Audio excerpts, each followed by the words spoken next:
जय हिंद। आप सभी का स्वागत है। आज हम लोग class 10th physics chapter number 1 का तीसरा पार्ट देखेंगे। इससे पहले कि 2 पार्ट हो चुका है, पार्ट 1 और पार्ट 2। यदि नहीं देखे हैं तो नीचे जाइए, डिस्क्रिप्शन में लिंक दे देंगे, आप लोग वहां से जाकर देख सकते हैं। तो आज हम लोग पार्ट 3 शुरू करेंगे। तो इसमें आज हम लोग क्या क्या पढ़ेंगे।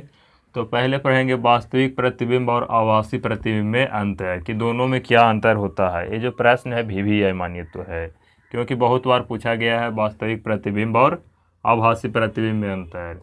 फिर हम लोग देखेंगे समतल दर्पण पर लंबवत पड़ने वाली किरण का परावर्तन। जो समतल दर्पण होगा उस पर लंबवत कोई किरण पड़ेगा तो उसका परावर्तन कैसे होगा। फिर हम लोग समझेंगे समतल दर्पण द्वारा प्रतिबिंब का बनना। समतल दर्पण से कोई भी प्रतिबिंब यानी कि फोटो कैसे बनता है। फिर हम लोग गोलीय दर्पण पढ़ेंगे।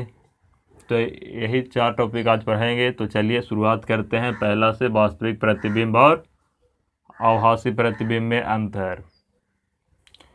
तो लिखिएगा कि वास्तविक प्रतिबिंब और आभासी प्रतिबिंब में निम्नलिखित अंतर है। तो पहला क्या अंतर है। तो पहला अंतर है वास्तविक प्रतिबिंब और आभासी प्रतिबिंब में कि वास्तविक प्रतिबिंब है जो हमेशा वास्तविक किरण के कटान से बनता है। वास्तविक प्रतिबिंब हमेशा वास्तविक किरणों के कटान से बनता है। वास्तविक प्रतिबिंब हमेशा वास्तविक किरणों के कटान से बनता है। तो इसमें लिखिए कि वास्तविक किरण है जो हमेशा वास्तविक किरणों के कटान से बनता है। ये है जो वास्तविक किरण के कटान से बनेगा, वास्तविक कटान। अब वास्तविक कटान क्या होता है तो आगे हम लोग समझेंगे।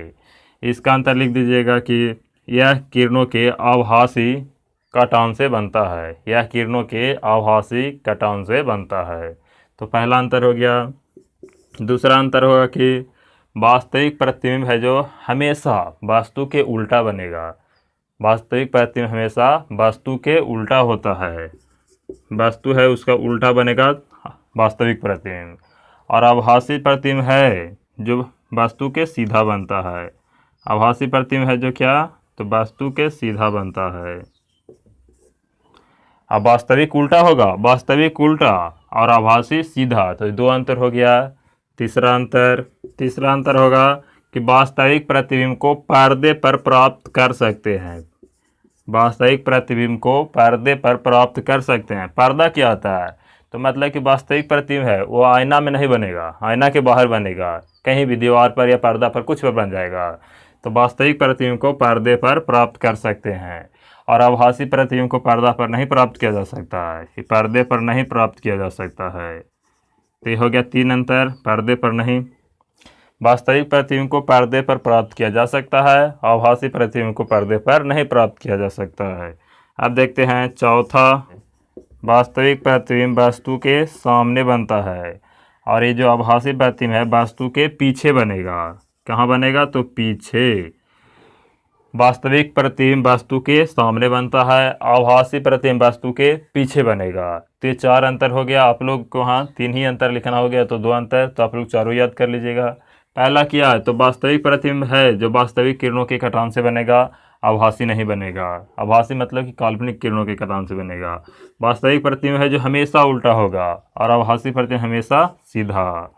तीसरा अंतर है कि वास्तविक प्रतिबिंब को पर्दे पर प्राप्त किया जा सकता है और आभासी प्रतिबिंब को पर्दे पर नहीं प्राप्त किया जा सकता है।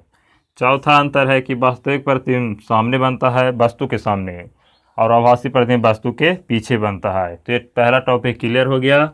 अब हम लोग दूसरा टॉपिक देखेंगे, समतल दर्पण पर लंबवत पड़ने वाली किरण का परावर्तन। तो इसको मिटा देते हैं।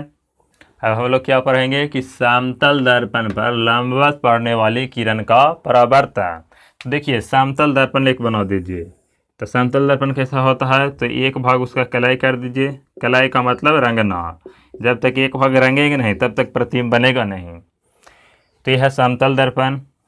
इसको एक भाग कलाई कर दिए हैं।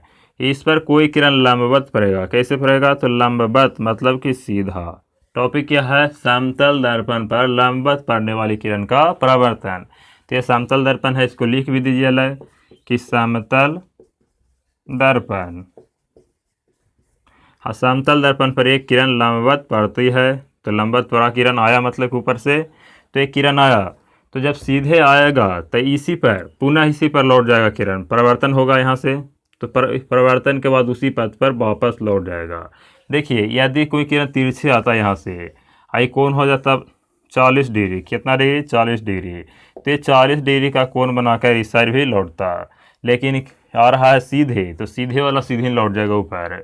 यदि 40 डिग्री का कोण बनाकर आता तो परावर्तन होता तब 40 डिग्री से लौटता, यदि 60 डिग्री का कोण बनाकर आता और परावर्तन के बाद फिर 60 डिग्री के कोण से लौट जाता, लेकिन यहाँ आ रहा है सीधे तो लौटेगा भी कहाँ, तो सीधे। तो समतल दर्पण में यही होता है, जब लंबवत कोई किरण आता है तो उसी पथ पर वापस लौट जाता है।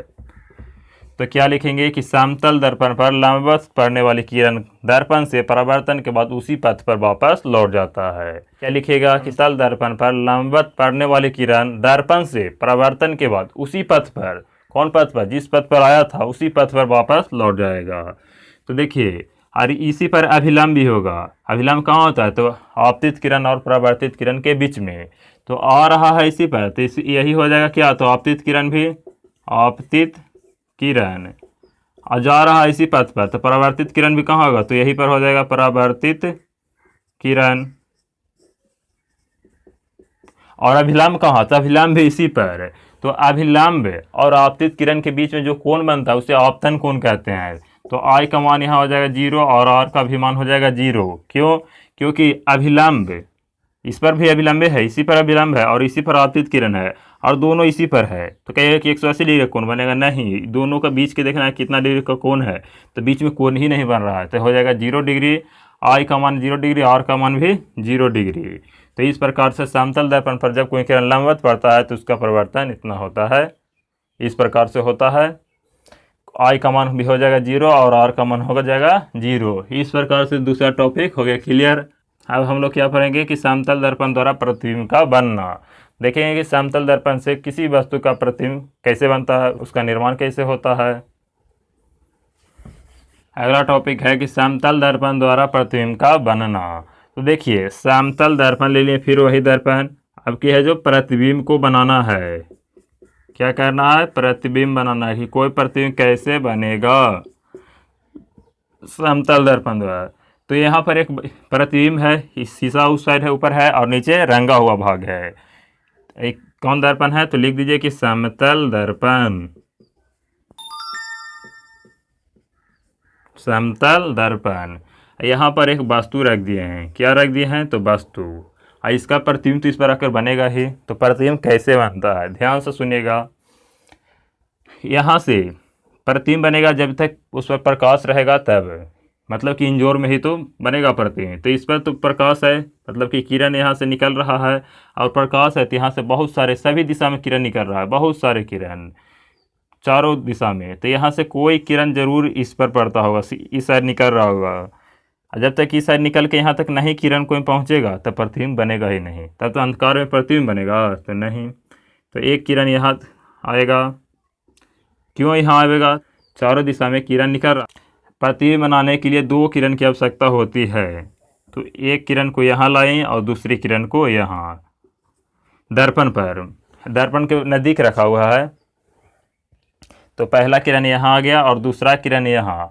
और प्रतिबिंब का परिभाषा क्या होता है कि किसी बिंदु स्रोत से आती हुई प्रकाश की किरणें, यहाँ से प्रकाश की किरणें आ रही है, 2 किरण, कितना किरण, 2, जब तक 2 किरण नहीं रहेगा तब प्रतिबिंब नहीं बनेगा। तो किसी बिंदु स्रोत से आती हुई प्रकाश की किरणें दर्पण से परावर्तन के बाद, अब दर्पण से यहाँ से आया तो दर्पण से परावर्तन हो जाएगा, तो लंबवत आया तो परिवर्तन भी उसी साइड हो जाएगा, ऊपर ही परिवर्तन हो जाएगा। आई तिरछे गया तो इसका परिवर्तन उस साइड हो जाएगा। तो दर्पण से परावर्तन भी हो गया, दर्पण से परावर्तन के बाद जिस बिंदु पर मिलती है या तो मिलती हुई प्रतीत होती है, देखिए तो परावर्तन के बाद वहाँ जा रहा, ये परावर्तन को उस साइड, ये दोनों जाके कहीं मिलेगा, तो नहीं, तो प्रतिबिंब कैसे बनेगा। तो इसका प्रतिबिंब देखिए कैसे बनेगा, दर्पण से परावर्तन भी हो गया तो ये जा रहा है उस पर और जा रहा है उस साइड, तो प्रतिबिंब जब तक दोनों किरण नहीं मिलेगा तब तक प्रतिबिंब बनेगा ही नहीं। तो इसको माना जाता है कि यहाँ से पीछे आया होगा, कहाँ, तो पीछे, कितना दूर पीछे, जितना दूर दर्पण से आगे वस्तु रखा हुआ है उतना दूर पीछे। दर्पण से परावर्तन के बाद और उधर से देखने में ये किरण लग रहा है कि पीछे से आ रहा है, यहाँ से नहीं, जा तो रहा है यहाँ से, अपरिवर्तन हो रहा है, बाकी उधर से देखने वालों को क्या लगेगा कि किरण आ रहा है पीछे से। तो हम लोग कल्पना करते हैं कि पीछे से किरण आ रहा है और दोनों जाकर यहाँ मिल जाएगा और यहीं पर वस्तु का इसका प्रतिबिंब कहाँ बनेगा, यहाँ। तो ये कल्पना किया गया है, इसलिए प्रतिबिंब काल्पनिक होगा, आभासी प्रतिबिंब होगा, वास्तविक प्रतिबिंब नहीं होगा। दर्पण का पीछे बना है, ये वास्तविक प्रतिबिंब नहीं होगा। कैसा प्रतिबिंब होगा, तो काल्पनिक। वास्तविक बनता जब यही किरण दोनों कहीं मिल जाता तब वास्तविक प्रतिबिंब बनता। ये तो दर्पण का पीछे बना है, ऐसा सोच कर बनाएगा कि हाँ देखने में लग रहा है कि इधर से आ रहा है तो यहाँ आ जाएगा, आई भी देखने में लग रहा है कि यहाँ से टकरा कर लौट रहा है ऊपर, बाकी ऊपर से देखने वाले क्या लगेगा कि हाँ नीचे से आ रहा है, तो नीचे से आ रहा है तो इसको मानकर नीचे कर दें और दोनों यहाँ टकरा जाएगा। तो यहीं पर समतल दर्पण वस्तु का प्रतिबिंब बनेगा। यह प्रतिबिंब कैसा होता है, तीसरा टॉपिक है। इसके बाद एक टॉपिक बना लीजिएगा, समतल दर्पण द्वारा बने प्रतिबिंब की विशेषताएं। क्या टॉपिक बनाइएगा कि समतल दर्पण द्वारा बने प्रतिबिंब की विशेषताएं। इसका विशेषताएं क्या होता है, तो विशेषताएं के बाद ये वाला पढ़ेंगे, विशेषताएं के बाद ये टॉपिक पढ़ेंगे। तो समतल दर्पण द्वारा बने प्रतिबिंब की विशेषताएं, तो पहला विशेषताएं लिखिएगा, चित्र पहले बना लीजिए, उसके बाद इसको विशेषता लिखिएगा, ये भी एग्जाम में पूछा जाता है। तो देखिए विशेषता क्या है, पहला विशेषता इसमें क्या दिख रहे हैं कि जब पहला विशेषता क्या दिख रहे हैं कि दर्पण से जितना दूर पर वस्तु रखा उतना ही दूरी पर प्रतिबिंब बनेगा। तो लिखिएगा पहला में कि प्रतिबिंब की दूरी वस्तु के दूरी का बराबर होता है, प्रतिबिंब का दूरी वस्तु के दूरी का बराबर होता है। ये पहला हो गया विशेषता। दूसरा विशेषता क्या होगा कि समतल दर्पण में, कौन दर्पण में, समतल दर्पण में आभासी प्रतिबिंब बनेगा। कैसा प्रतिबिंब बन रहा है, तो आभासी। तो दूसरा हो जाएगा विशेषता कि समतल दर्पण में आभासी प्रतिबिंब बनेगा, फिक्स बात है। और तीसरा विशेषता क्या हो जाएगा, वास्तविक है कि आभासी प्रतिबिंब, तो आभासी हो गया। और जो आभासी प्रतिबिंब रहता है, क्या, जो आभासी प्रतिबिंब रहता है वो सीधा रहता है। आभासी प्रतिबिंब कैसा होता है, तो सीधा। तो तीसरा विशेषता लिखे गया कि यह प्रतिबिंब सीधा होगा। कैसा होगा, सीधा। वास्तविक उल्टा हो जाता है लेकिन आभासी सीधा रहेगा। आभासी प्रतिबिंब कैसा होगा, सीधा। चौथा लिखिएगा कि यह प्रतिबिंब पार्श्विक रूप से उल्टा होगा। पार्श्विक,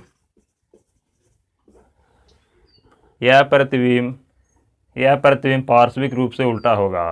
पार्श्विक का मतलब क्या, साइड देकर, इस साइड को उठाएंगे तो उसमें लगेगा कि बायां साइड उठ रहा है, यहाँ उठाएंगे दाहिना साइड, उसमें लगेगा कि बायां साइड, इसे पार्श्विक कहते हैं। तो यह प्रतिबिंब सीधा तो होगा लेकिन पार्श्विक रूप से उल्टा होगा। पांचवा विशेषता इसमें क्या दिखाई दे रहा है, पांचवा विशेषता क्या है कि प्रतिबिंब वस्तु के पीछे बनेगा। प्रतिबिंब है जो प्रतिबिंब दर्पण के पीछे बनेगा, जो दर्पण इसका कहाँ बन रहा है, तो पीछे। तो पांचवा हो जाएगा कि प्रतिबिंब कहाँ बन रहा है, तो पीछे। छठा विशेषता, प्रतिबिंब, जो प्रतिबिंब है वस्तु के आकार का बराबर होता है। जितना बड़ा रहेगा वस्तु उतना ही बड़ा प्रतिबिंब इसका बनेगा, जितना बड़ा वस्तु रहेगा उतना ही बड़ा प्रतिबिंब बनेगा। तो लिखिएगा छठा में, वस्तु के आकार प्रतिबिंब के आकार का बराबर होता है। तो ये हो गया विशेषताएं, समतल दर्पण द्वारा बने प्रतिबिंब की विशेषताएं। हो गया क्लियर। तो आइए अगला टॉपिक देखते हैं, गोलीय दर्पण। गोलीय दर्पण क्या होता है, तो इसे मिटा देते हैं। ये अब हम लोग का अगला टॉपिक है गोलीय दर्पण। क्या है गोलीय दर्पण, स्फेरिकल मिरर। तो गोलीय दर्पण का परिभाषा लिखिएगा डैश देकर, वैसा दर्पण, कैसा दर्पण, वैसा दर्पण जिसका परावर्तक सतह किसी खोखले गोले का एक भाग हो। क्या, वैसा दर्पण जिसका परावर्तक सतह किसी खोखले गोले का एक भाग हो उसे गोलीय दर्पण कहते हैं। परावर्तक सतह मतलब क्या, परावर्तक सतह का मतलब कि जो एक भाग रंगा हुआ है और दूसरा भाग जहाँ कोई किरण आवे तो उसको लौटा दे, इसी को परावर्तक सतह कहते हैं। आने वाला को लौटा दे, जो किरण यहाँ से आए उसको लौटा दे, उसी को कहा जाता है परावर्तक सतह। और जो रंगा हुआ है उसको कलाई कहेंगे, कलाई भाग, चाहे रजतित, कलाई या तो रजतित, रंगना को क्या कहेंगे, कलाई या तो रजतित। तो गोलीय दर्पण का परिभाषा क्या हो गया, तो वैसा दर्पण जिसका परावर्तक सतह किसी खोखले गोले का एक भाग हो। खोखले गोला, देखिए यहाँ पर एक गोला है खोखला, कैसा है, खोखला। और इसका परावर्तक सतह जो खोखले गोले का एक भाग हो, भाग इसको काट दीजिए अलग अलग, तो एक भाग कट गया इस साइड के, तो बना कैसा भाग, तो ऐसा बन गया। इधर वाला कटा तो ये कैसा बन गया, तो ऐसा।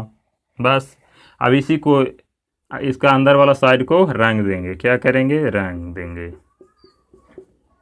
अंदर वाला साइड को रंग दें, और इसको बाहर वाला साइड को, कौन साइड को, बाहर साइड को। दोनों के अंदर वाला को नहीं रंगेंगे, एक साइड के अंदर वाला तो एक साइड के बाहर वाला। देखिए तब खोखले गोला से कट के दो साइड में बट गया, एक साइड को अंदर वाला के रंग दिए, तो इसका परावर्तक सतह जो चिकना सतह है, परावर्तक सतह है, ये उभरा हुआ है कि धंसा हुआ है, परावर्तक सतह इस साइड वाला उभरा है कि धंसा। उभरा का मतलब उठा, और धंसा का मतलब तो समझिए धसल, और उभरा का मतलब उठा।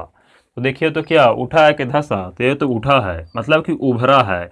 तो उभरा होगा तो इसका नाम होगा उत्तल, क्या, उत्तल। ये गोलीय दर्पण का एक भाग है, तो ये भी हो जाएगा उत्तल दर्पण। ये है जिसका परावर्तक सतह, देखिए जो चिकनी सतह है कहाँ, तो धंसा हुआ है, तो धंसा रहे तो उसे अवतल, क्या, अवतल। ये दर्पण है तो अवतल दर्पण। तो गोलीय दर्पण, कौन दर्पण, गोलीय दर्पण को कितने भाग में बांटा गया, गोलीय दर्पण को कितने भाग में, तो दो भाग में। पहला कौन, तो अवतल, पहला कौन, तो उत्तल दर्पण, दूसरा अवतल दर्पण। गोलीय दर्पण को कितने भागों में बांटा गया, तो दो भागों में। कौन कौन, उत्तल दर्पण और अवतल दर्पण।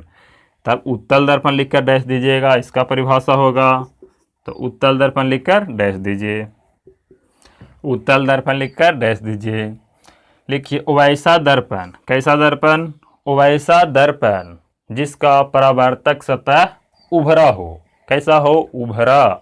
वैसा दर्पण जिसका परावर्तक सतह उभरा हो उसे उत्तल दर्पण कहते हैं, क्या, वैसा दर्पण जिसका परावर्तक सतह उभरा हो, उभरा का मतलब उठा, उभरा हो उसे उत्तल दर्पण कहते हैं।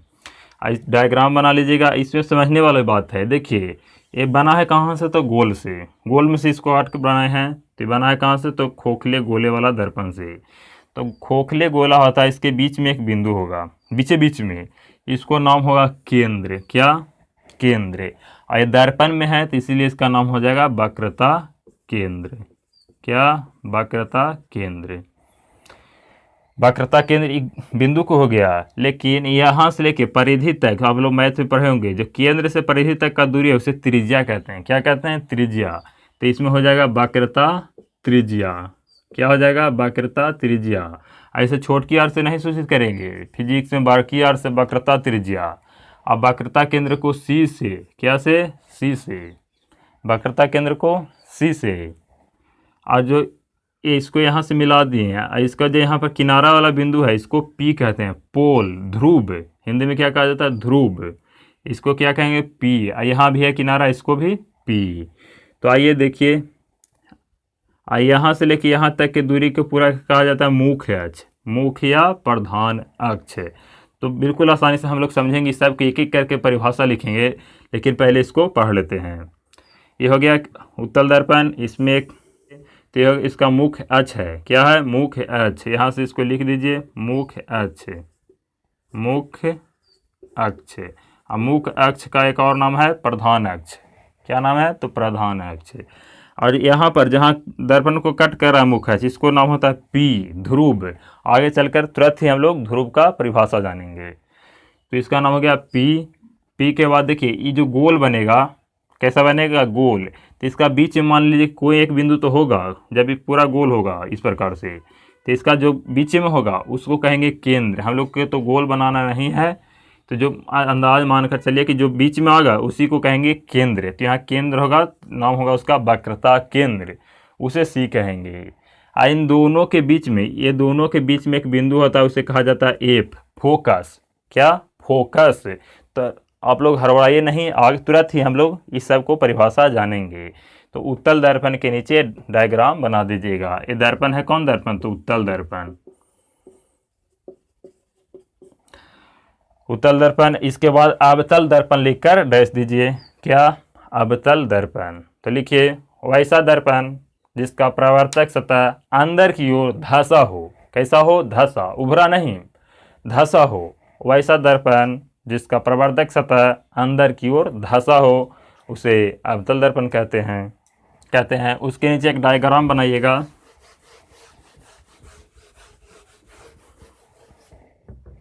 वैसा दर्पण जिसका परावर्तक सतह अंदर की ओर धंसा हो। देखिए, इसके बाहर वाला भाग को रंग देंगे, कलई कर देंगे, मतलब कि तो इसका जो परावर्तक सतह देखने में कैसा लगेगा कि धंसा हुआ है। बस हो गया। अब इसको क्या करें तो एक मुख्य अक्ष बना देंगे, या तो प्रधान अक्ष भी इसका नाम है, और जहाँ पर इसको कट करेगा उसका नाम हो जाएगा पी। अंदाज मान के चलिए कि गोल होगा तो इसका केंद्र कहीं पर तो होगा, तो यहाँ पर हो जाएगा तो सी। इन दोनों के बीच की जो दूरी होता है उसको फोकस कहा जाता है, बाकी एफ। तो मैं उम्मीद करता हूँ कि आप लोग समझ रहे होंगे। तो इसके अगले वीडियो में हम लोग इस सब का परिभाषा जानेंगे। तो मिलते हैं नेक्स्ट वीडियो में, तब तक के लिए जय हिंद।